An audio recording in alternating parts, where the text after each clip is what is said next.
En 2012, ils étaient une trentaine de détenus à saisir la justice pour dénoncer leurs conditions de détention. Depuis 2021, c'est plus de 300 détenus qui ont demandé réparation à l'État, soit la moitié du camp Est. Une hausse des dossiers qui permet de mettre en lumière la situation catastrophique de l'établissement, selon Maître Catel-Kegre, qui suit ce dossier depuis une décennie. Il y a double intérêt de cette procédure indemnitaire, c'est d'obtenir en fait une reconnaissance. C'est hyper important, je veux dire psychologiquement, un peu un statut de victime.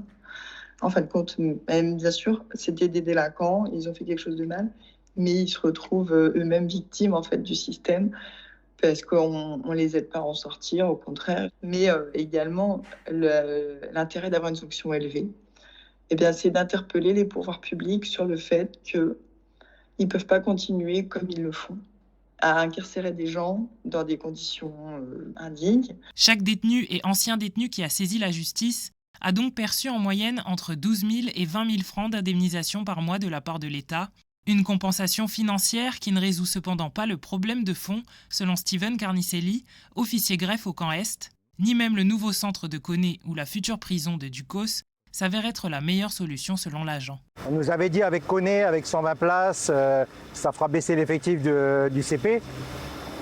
Mais ce n'est pas vraiment le cas, ça a été le cas pendant quelques temps, mais en fait au fur et à mesure qu'on a eu des places disponibles, elles ont été bouchées par des mises en exécution de peines qui ont été prononcées. Il faut savoir qu'ici le taux d'incarcération est 3 fois supérieur à celui de la métropole. Dans l'immédiat, en attendant la nouvelle structure c'est une bonne chose, mais comme je vous dis, ce ne sera pas demain. En attendant, c'est essayer de développer au maximum les peines alternatives à l'incarcération. Ça permettrait de désengorger le centre pénitentiaire. Ça ne veut pas dire que les gens purgent pas leur peine, mais en tout cas, elles ne sont pas là fermées entre 4 murs.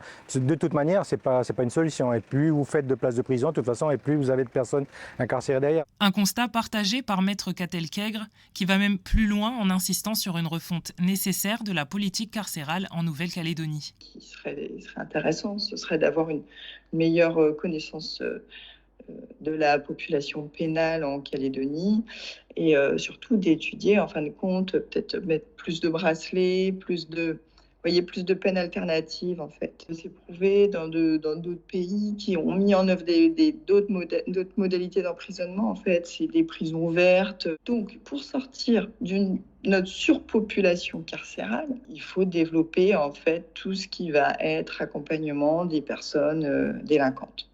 Donc, on appelle ça le SPIP, le service probatoire, réinsertion de la population pénale. Alors qu'une soixantaine seulement de bracelets électroniques a été attribuée en 2021, on en compte plus de 230 aujourd'hui, une hausse qui représente un espoir avec le travail d'intérêt général et les stages pour tenter de désengorger le camp Est.